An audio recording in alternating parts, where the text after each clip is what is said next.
үшін, Бауыржан ағамыздың аруағы үшін, мына Қазақстанға бар, бүкіл дүние жүзіне, мен кеше бар ғой интернетте газет ашып отырсам, Қазақстанның барлық газеттерінде, барлық мына сайттарында мына кітап жүр.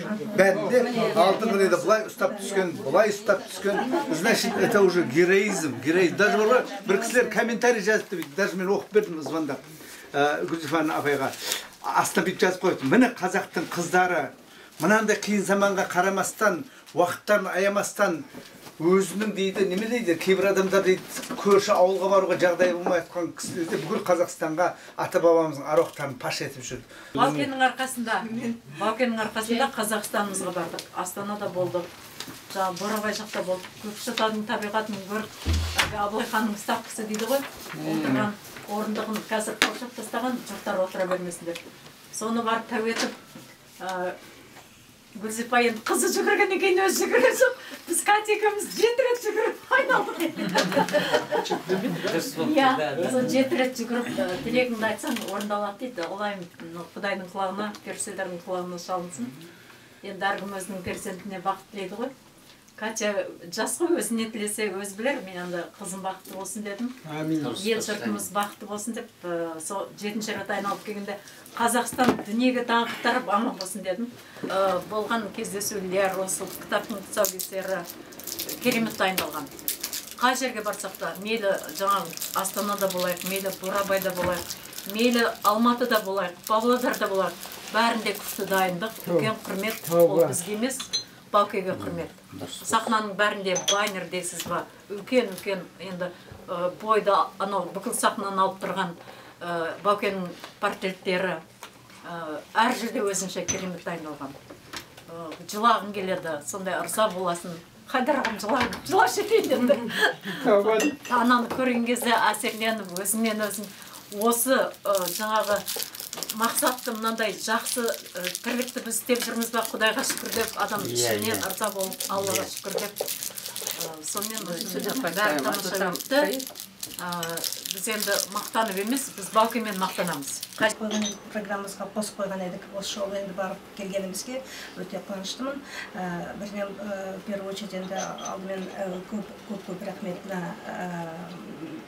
Министерство обороны в лице Мағжана Кахарманова. Өйткені сол кісінің көмегі, сол кісінің в первую очередь сондай ұйымдастыруы, сол бізге сондай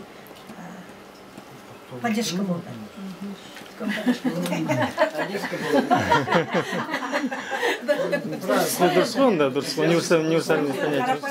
Я еще раз хочу сказать, еще раз хочу выразить слова огромной благодарности Министерству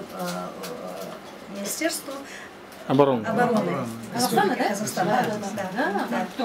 Сейчас на это пошел. На сайте эта статья есть. Ой, молодец, военный это четкость, военный это порядок, военный это вот расписано по секундам. Дисциплина, да. Бұл өзі әскери емес, Ресейге еліктеп біздікі де сол Шевчуков сияқты әскерде болмаған жігіт қой. Söz bölmek. Акимат балдары тоже очень сондай не болды. Керемет, то есть подготовились, очень хорошо подготовились. Они даже полностью, они даже вот подготовили вот такие вот буклеты. Поэтому книга востребована, нам очень радостно, нам отрадно знать, что книга в Казахстане востребована. И просят переиздать. Да, просят переиздать, и мы надеемся, что она будет для них для настольной книгой.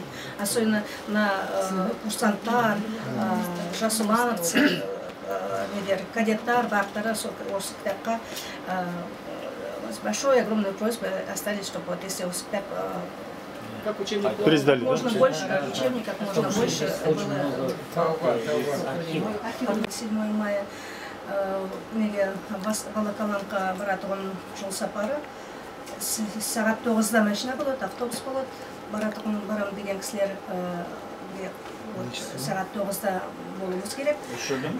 Неден метро Сокол.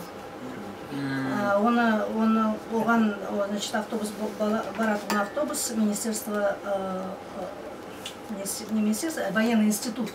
военный институтын баратын автобус, курсанттар болады. Солармен бірге біз енді бір 10-15 орын солай Бізге берілген ба?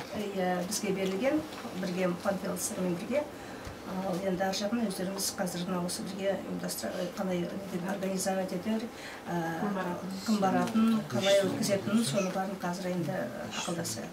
В протяжении последних 2 лет мы плотно сотрудничаем с памятью. Я бы хотел сказать, что на самом деле, вот, когда трудно нашим женщинам, писательницам, можно сказать, что авторам этой книги, нам нужно было всем окликаться, потому что когда им было трудно, что-то людей не могли найти. Значит, надо вот просто в таких случаях нужно относиться очень Ответственно. Ответственно. Почему? Вот смотрите, они буквально вдвоем подняли авторитет казахской общины в Москве. Да. Правильно вот так? Везде вас встречали, все говорят, а они с Москвы приехали, правильно? Да. Все такое. Вот. И мурагеры, Мы показывали везде. да, и то, что казахи, да, все. Поэтому да, и надо отдать должное им. Сами почетные гости. Первый раз она здесь среди нас. И сами значимые, уважаемые нас Амаражан. Дұрыс айтады Қайдар аға, шындығында сіздің де үлкен өте біздің қазақ халқының қуанышы Мағжана. Бізге аға дейміз, Тікелей бізге аға, мына Аманғали, Амантай ағаларға біз бәрімізге Тікелей аға, сондықтан да Ұруға білме, рекреатив. Қазақтың ұлы ақыны. Олай ма? Арғын емес. Мағжан атамыздың немересі болды ғой сонда, Мағжан атамыздың немересі. Ой, я губат не берется. Тебе немного расскажу. Мне, во-первых, очень приятно, что я оказалась здесь среди своих соотечественников. Я очень давно мечтала, живу здесь с 98-го года, и немножко мне как бы всегда не хватало, недостаток был общения со своими соотечественниками. Вот. И в этом году у меня такая возможность, благодаря своему брату Мағжану, вот мы вышли на Гульзифона, Турсунай Апай, и вот я выполнила такую благородную миссию, вместе с ними поехала и пропагандировала книгу о легендарном Батыре. И мне было очень приятно. Я была просто в восторге и гордилась тем, что я вот представляю казахскую диаспору из Москвы. Вот. Нас встречали везде очень тепло, очень душевно и с большим-большим интересом. Им всем было интересно, сколько казахов живет в Москве, как мы живем, как мы общаемся, соблюдаем ли там обычаи, традиции и так далее, поддерживаем ли, вернее, сохраняем ли, поддерживаем. В общем, интерес был очень большой. Вот. О себе расскажу. Я педагог, закончила Кокшетауский педагогический институт имени Жоканова-Ликанова в 1985 году, факультет иностранных языков, английский язык. Вот. Нам не хватает английского. Мои родители педагоги, отец Кахарманов Галиша Кахарманович, фронтовик, он в 2002 году уже ушел из жизни. Ветеран 5-й гвардейской танковой армии под командованием Рокоссовского. Да. Коллеги. Вот.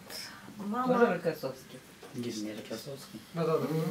Он освобождал Курскую дугу, Кенигсберг, Белоруссию, Украину. То есть все великие битвы это вот прошел мой отец вместе со своими однополчанами. Был директором школы, педагог, директор школы, учителем истории был. Такой вот мой отец был, великий человек. Потомок Мағжана Жұмабаева. Вот. Мама Кахарманова Шекер Мирбаевна, педагог, учитель английского языка. Они оба закончили в Алмате. Мама Институт иностранных языков в Алмате, папа в Каспии. Вот. Мама тоже и заучем была, педагог с большим стажем. Сейчас она на заслуженном отдыхе, на пенсии. Ну, потомственный педагог. Да, я из династии педагогов. Вот. А мама здесь живет? Нет, как считал. Вы сами здесь, да, постоянно проживаете? Да, у меня муж военный, мы с ним всю страну объездили, СССР.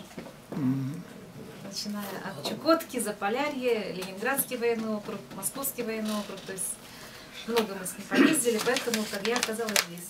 Баужан Мамушулы — это моя вообще любовь, можно сказать. Потому что когда-то Габит, я знала только по книжке о нем, читала, Волоколамское шоссе знаменитое, в юности.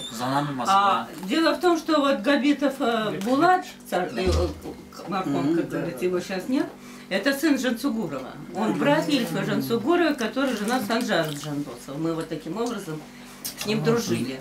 И когда он приехал, и он был союз кинематографистов, возглавлял, где-то 80-е годы в гостинице «Москва», я помню, я так жалею, что я не записала, он рассказал легенду про Баужана. Значит, как Фидель Кастро, когда приехал сюда, якобы... Нет, это не легенда, это быль нормально. Да, вот он рассказал, как быль, но я говорю как легенда, потому что я толком не знаю. Ну вот он тогда сказал, что он заинтересовался Баужан Мамушулы, прочитав информацию, и сказал, что я хочу с ним встретиться. Вот не знаю, встретился, не встретился. Не только встретиться, Баужан жил в Гаване. Дайте сказать. Что это известная история, ты нам... Не перебивай, что это в самом деле. Ну вот, короче говоря, он даже по приглашению побывал, но одним словом его заинтересовал, каким образом он тогда из плена вывел свое это подразделение. Короче говоря, очень интересно. Он несколько раз выводил. Ну, короче говоря, это, наверное, в книжке есть. Я просто к слову вспомнила, потому что с тех пор я вообще еще больше прониклась симпатией. Туған жерім Орал. Оралдың Атыраудың орасында кірмек көп кеткен бар жер сол жерде.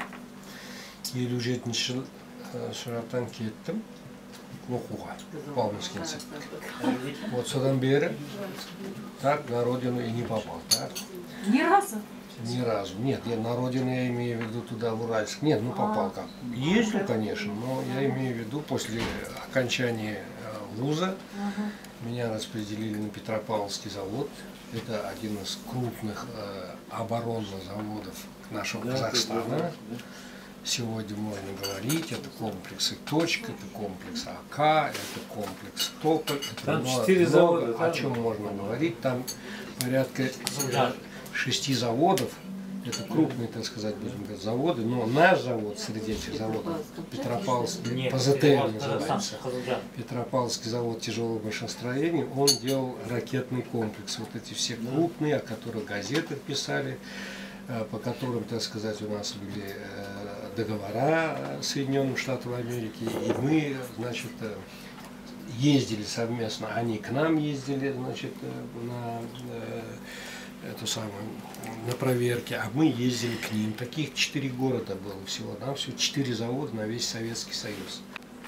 И я хотел сказать, что мы, наверное, живем не сегодняшним днем и не сегодняшним годом, да, сейчас в июне такие-то праздники, в июне такие-то праздники, в августе еще праздники, на следующий год опять все будет повторяться и так далее. Очень много, значит, среди, в смысле, у нашего народа таких, значит, легендарных людей, легендарных героев, вот, и в плане, значит, военного искусства, и в плане искусства такого, значит, народного, так сказать, вот. Значит, поэтому, безусловно, все эти, значит, даты необходимо отмечать, всех этих людей надо привечать, обо всех надо помнить. И проводить такие мероприятия, о которых вы говорите, нужно было бы обязательно. Но, дорогие товарищи, нужно как-то возвращаться на грешную землю.